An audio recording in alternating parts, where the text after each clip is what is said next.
Likambo ya kokamwa mama moko atongi na ye na kati ya balabala alobi azali ndeko na kati ya famille présidentielle kokamwa.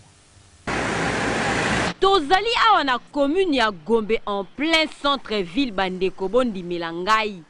Bandako o bozali komona ezali bandako ezali kotonga masika kaka ndenge bozali komona wana. Kasi ndako o bomoni batongi yango na kati ya nzela. Awa tozali na avenue du Flambeau. Ndako o esika etelemi bo ezali nde nzela mutu akoteli awa pe abimeli bakote na sima. Kasi mama oyo mukolo ndako oyo atongi na ye balobi ye ayebani azali ndeko ya.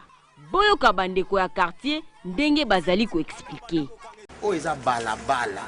Ma voisine akanga balabala. Tozomona bazobuka na bakinsuka ba boulangerie zokweya banini ba côté mususu bazobuka mais o na Gombe au moins sosuka sala kawapi na gouvernement ni para za protéger.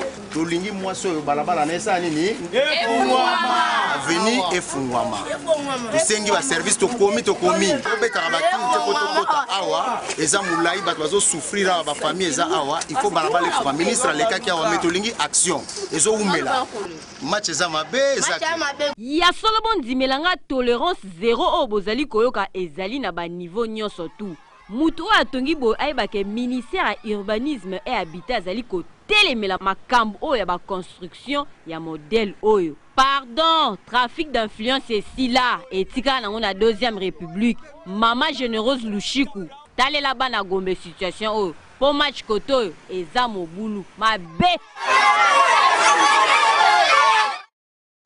Ya solo famille présidentielle bazali ba respectueux ya mibeko bakonzi hôtel de ville na oyo so botikali bobuka ndako wana sans aucune autre forme de procès.